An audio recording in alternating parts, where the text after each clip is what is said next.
Welcome back to Just Chattin', and this is the series of videos we do on Thursday and Sunday evenings just for our own entertainment. So a bad cat is wandering around here somewhere. He's ignoring me today, which I suppose is a good thing because he kept me up half the night last night. He wanted attention, so he was all, "Oh, wake up, pet me, look, it's the cat, pick me up." It's 2 a.m. So I couldn't persuade him to go back to bed. Usually I can. I just wrap my arm around him, roll him over in the blankets, and he just purrs himself to sleep. Didn't work last night. So he's been catching up on his sleep all day. Me, I have to get up and do things, so we'll see if he ends up coming over and showing his handsome little face. Otherwise, what can I say? He is spoiled, and I have no one to blame but myself. So, that's a nice segue. Speaking of spoiled, when we come back, we are going to talk about a sock puppet.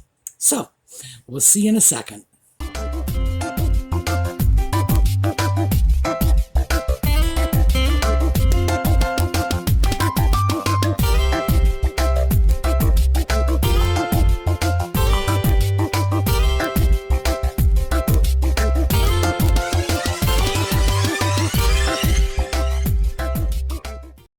So why don't we start with some of the stuff that's been in the news? And one of them was this whole Nutmeg and Ginger go out for date night. I do not understand why anybody considers this newsworthy, but I do know the reason we know about these events is because Nutmeg and Ginger make sure we do. Other people might go out for date nights, but because they don't want to invite the media along, we don't know about it. We don't hear about it. They go out discreetly. They don't call the press in advance. And of course, we know Nutmeg and Ginger did notify the press. They did ensure that the paparazzi were there because, for starters, it's their go-to pap agency, Backgrid, and they do. They're a photo broker. They send their paparazzi out. They take pictures and then they sell them to periodicals, newspapers, magazines, whoever will buy them, frankly. And that's the one Nutmeg and Ginger use. And of course, they went out on a rainy night, so we know it wasn't even as if photographers were just lined up there in the rain in the hopes that they might drop by. So it's absurd to think this was anything other than a pre-arranged photo call. So I gotta wonder how this interfaces with our sock puppet's constant whining about how he despises the press, how they ruined his life, tormented his mother, killed his mother. Oh my gosh, that's right. Remember, he holds them responsible for his mother's death as surely as if they had all brought handguns and shot the woman. Yet, he's making calls, or his wife is making calls.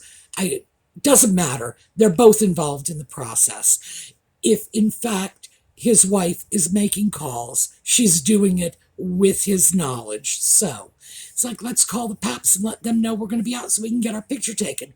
It's so hypocritical that on one hand, he is screaming about the invasion of privacy, but oh no, it's not an invasion of privacy when I want them to do it. It's just when I don't.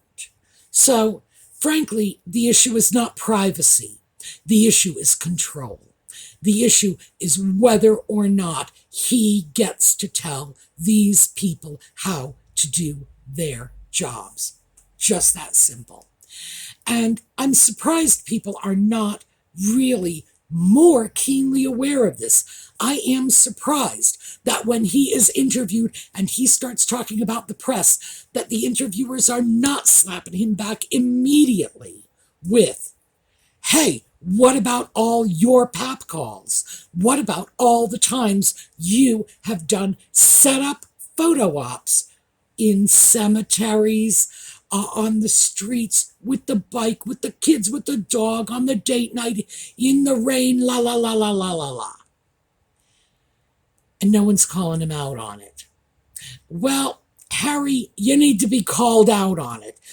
Frankly, I think his problem is nobody ever calls him out on anything. And it's high time we did, because the person we see before us in all of these supposedly candid pap shots, that's the person that was created by no one being willing to call him out and make him responsible for his own behavior.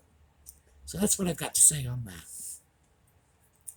We have another little bit of interesting news, and that is that the NAACP award that Archewell allegedly funded was awarded, and Nutmeg wasn't there, and Harry was there via Zoom call.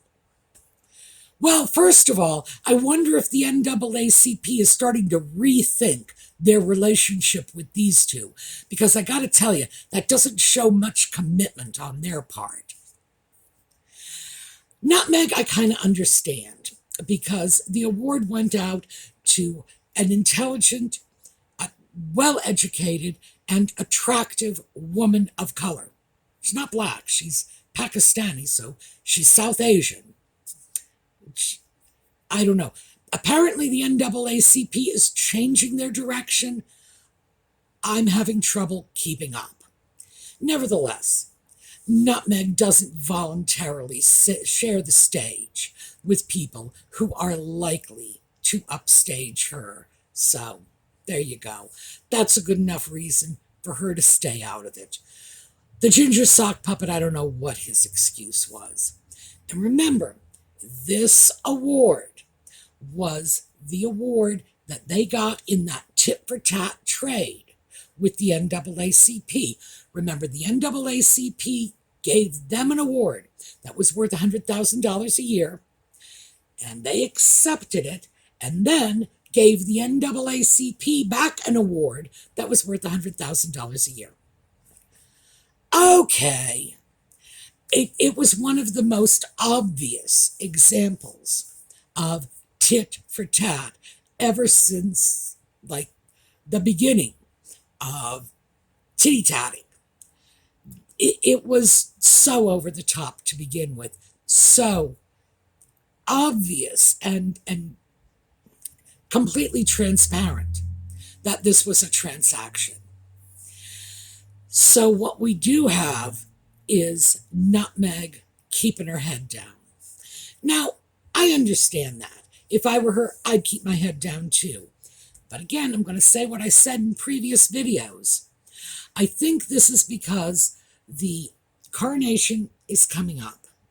And they have, apparently it's official now that Nutmeg and Ginger have been invited. I never took it seriously when I heard the rumors that they weren't going to be invited. Of course they would be invited. The sock puppet, whatever else his problems are, is still Charles's son, and Charles will certainly want to have his family there, and that's all there is to it. So, yeah, no surprise that they were invited. But is Nutmeg going to go? Is she going to present herself before the British people, which most of the British people take to be a clear invitation to boo her? I don't think so. And as I've said before, I think she's going to come up with something interesting and dramatic to make sure that she's got a good excuse to stay home. We'll see. But I think this is why her head is just sort of hovering just below the radar these days. Because she hasn't, boy, we haven't heard a peep from her in like 2 months. And I don't think that's happened since she was a baby in a crib. So what can I say about it? Now, what we have heard from was a sock puppet. And the sock puppet apparently, ostensibly, I should say, live streamed his therapy session. So, if you could pony up 18 pounds, which is about $21 US, 20. I'm gonna say about $20 US, then you could watch it, allegedly live, but it wasn't live. Oh, and you got a copy of his book too. Gosh, these people are just so crass. The level of commercialization from these two is frightening. It really is. It's like carnival barker level. Truly. Are they going to be going door to door selling vacuum cleaners next? Because they're almost there now. I don't mind a parasite. I object to a cut-rate one. Well, here's the thing. It wasn't live. It was pre-recorded. It was pretty clear it was going to be pre-recorded because of all the structure they put on the live stream. They made it quite clear there would be no audience participation. The audience is just watching. So they're watching on Zoom, but they don't get to participate. Why, if it's like, why would they go to so much trouble, putting it through Zoom when it's entirely unnecessary? You could put it on a service like YouTube. Again, one-way communication, pre-recorded, good heavens. But of course, they're calling it a live stream, and they're putting it on Zoom in order to further this fantasy, this lie, this misrepresentation that it is in fact live. It wasn't. And I found the fact that it was allegedly presented on Zoom, that's how we're doing it, to be especially offensive, because the only purpose for that is to further this false narrative that it was a live broadcast happening in real time while people watched. That is inherently very, very deceptive. And it's clear they went out of their way to push that deception. So, shame on them. Now, the other parts of this, because that was just the most obvious and the most provable part of the deception. The other parts are, of course, it wasn't a real therapy session. It was pre-scripted. Everything was done in advance. They were able to edit at will. So, no, there was nothing live about this. This was not therapy. Now, to be fair, it kind of looked like it could have been therapy. In other words, this is how some therapy sessions run, with a few exceptions. Let me start with good therapy sessions are run by good therapists. Good therapists are qualified. They are licensed by the state to provide this service. And what we had here was a medical doctor, a general practitioner, who, if he has any background in psychology or psychiatry, I have been unable to find it. So there you go. You have the alleged patient, and usually in therapy, the patient wants to get better. They go in, they go see the therapist because they truly want help. Help. My life is not functioning properly. Help me to work through this. One thing we know about the ginger sock puppet is he's allegedly been in therapy for a good 20 years now, and he's never gotten better, and it's pretty clear he doesn't want to. In fact, he even said he was afraid to go to therapy because it would take away the memories of his mother. Well, I gotta say, actually, if they're legitimate memories of his mother, they certainly weren't going to take them away. But would therapy have taken away the fantasy memories of his mother? Possibly. So that one statement alone says so much to me about Harry's fantasy relationship with his mother, that whatever is going on in his head probably bears very little resemblance to a real normal relationship he might have actually had with his mom. We all know that. Now, Diana's magical, and he still believes that she's coming and exercising influence from beyond the grave on his life. And there were times, of course, when it wasn't a beyond the grave influence because he didn't believe she was dead until he was like in his 20s. This is one thing I will say. If anyone actually needs therapy, it is the sock puppet. But here's the thing. I couldn't understand why he would set up these therapy sessions with Gabor Mate, of all people. Is this the best he could do? And the mystery is solved. So Gabor Mate has worked with drugs, with controlled substances, with patients. In fact, he's gotten into a lot of trouble doing just that. So I'm going to pull out of the Harry and Gabor show for a moment and just give you a little bit of information about drugs and therapy. And drugs, in fact, can be extremely useful in therapy. Psychiatrists prescribe drugs for patients, antidepressants, anti-anxiety meds, mood stabilizers.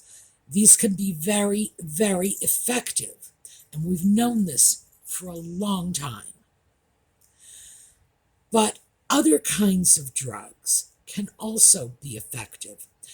Right now, they are having some really impressive results with hallucinogenics, drugs like LSD or psilocybin being used with patients who suffer from PTSD. And this is just, it's a fact. It's being studied as we speak, but previous studies are already out there and available. So, drugs and therapy can be a very, very good thing. However, Gabor Mate is not the doctor who gave the ginger sock puppet his drugs. And as he was talking, that's when the mystery got cleared up. The sock puppet is talking about how he used drugs therapeutically. So what this whole thing is all about, that huge question in my mind, why this doctor, why he's going public with this, why it's such a cut rate, bargain basement, Kmart production. Well, the point of this is to justify his drug use, to make it look like his use of recreational drugs somehow had a therapeutic intent behind it. He did it because it made him feel better. Well, everybody takes drugs because they think it makes them feel better. Nobody ever does drugs because they think, oh, well, maybe I'll OD and end up, in the hospital getting my stomach pumped. That's not what goes through people's minds. Everybody thinks they're doing this for their own good. But when I said drugs could be very useful in a therapeutic setting, I did not mean that, oh yeah, you and Mikey go out, fire up a joint, and, drop a couple of tabs. That's not therapeutic. Well, maybe it is, but I'm sorry, that was the child of the 60s coming out in me. Just because you think it feels good, and just because you really like watching the dandelions out in the yard, sprouting little feet and walking away, that does not mean there's any legitimate psychological benefit you are deriving from it. The professionals who are getting the good results I spoke about previously are doing it in highly controlled clinical settings.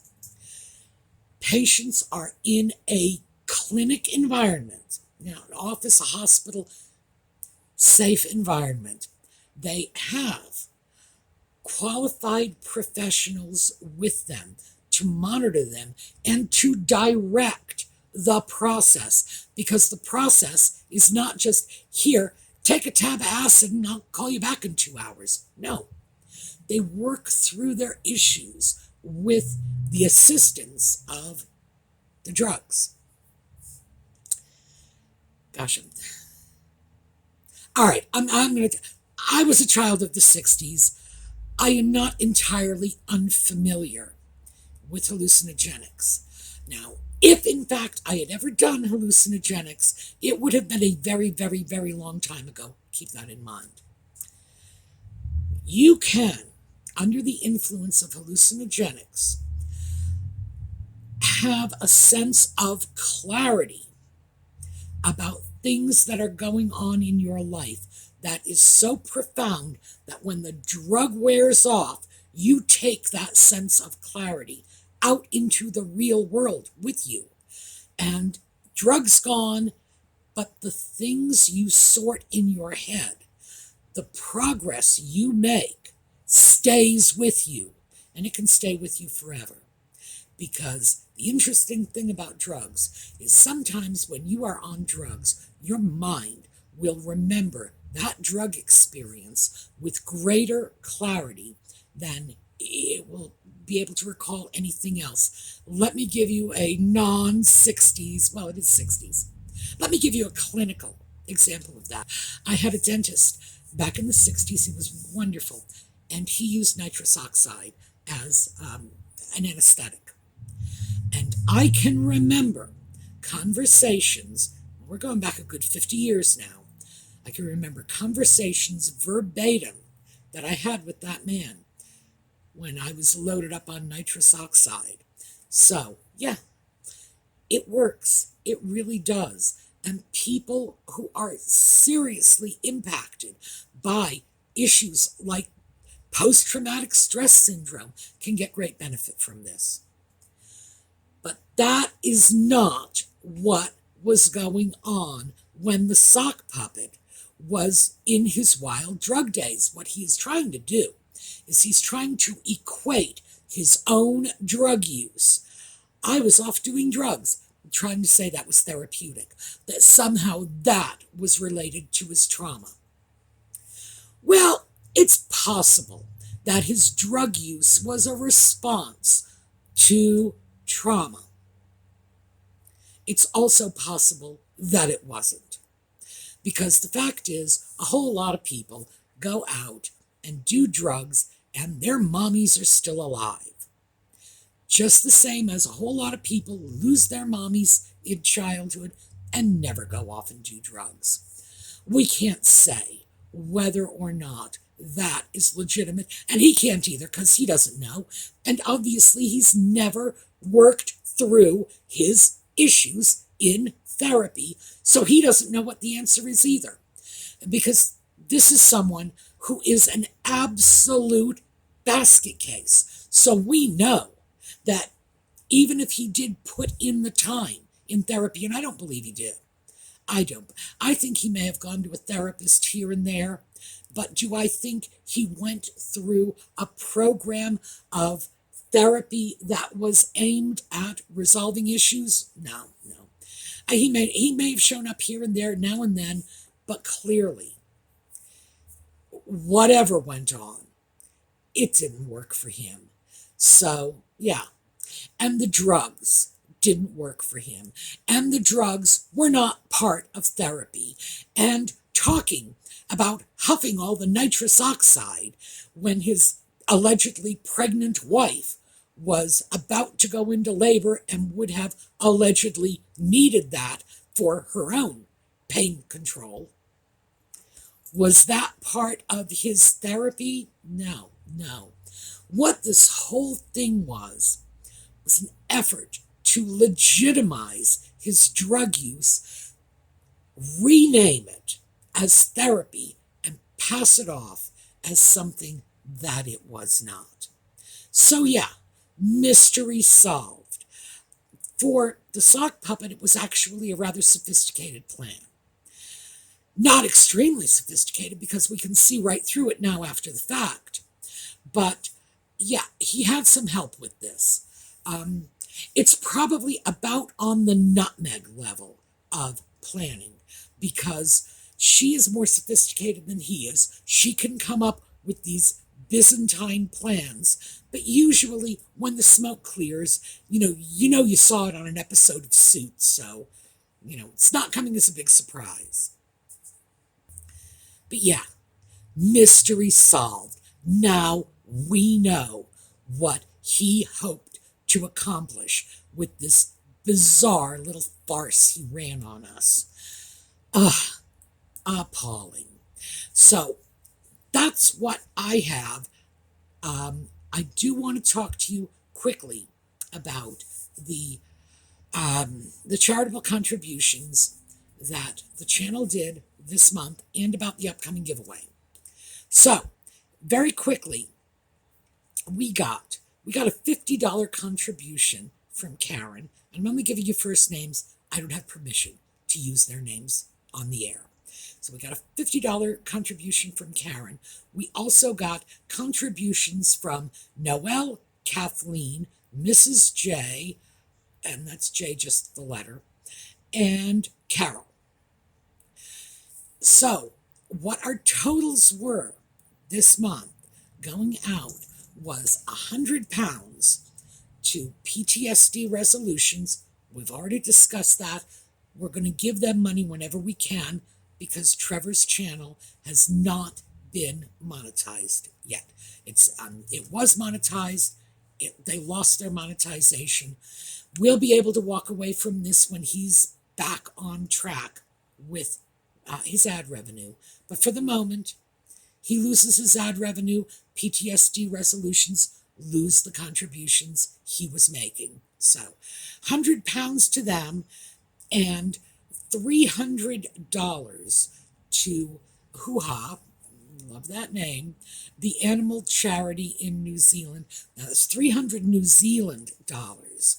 In US money, that was $193.78.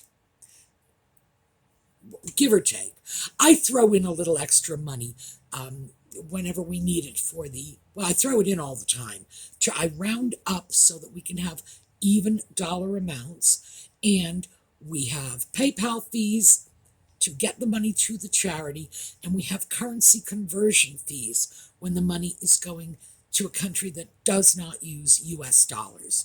So it would have actually been just a little more than that. I am thinking the entire total was probably around 310 US dollars total. And a third of it went to PTSD resolutions. It's basically how it sifted out. All right, just so you know, and now at this point, we are going to be working on a March contribution. I am still very, very keenly interested in finding a way to do something for our UK friends because we know, we read the headlines, they are struggling to keep their houses heated, and things are tough over there. So I would love to find a charity that might be able to take the edge off the problems faced by people who are not doing well at all. So any of you in the UK, if you can find me a charity that will help people with their heating bills, please let me know in the comments. All right, now the giveaways. I'm going to show you a slideshow because Audie, although you may have heard him whining in the background, this is what he was doing last night. He was just yelling at me because he didn't get his own way. It's an Audie-themed giveaway. I should be able to give you the dates next week, but I wanted to give you a heads up and show you some of the things that are going to be given away. We've got these little posters. They are on canvas, which means they are high quality, can be put directly on the wall or framed, etc. But they are Audie-themed items. I know you're probably expecting fat mice, but no. So take a look at the images. That's going to be part of our giveaway. And when the giveaway takes place, it will take place over on the Sumi's Angels Facebook page. That gets us away from the YouTube scammers who were haunting this channel and making it impossible to go ahead with a holiday giveaway. But because it is monitored, the Facebook page is monitored by 4 lovely ladies who are real humans, they are going to be able to ensure that the scammers will be kicked out the door the minute they show up. All right, so let's take a look at this. I hope you have a terrific week. I will see you all next time, and here's some Audie stuff for you.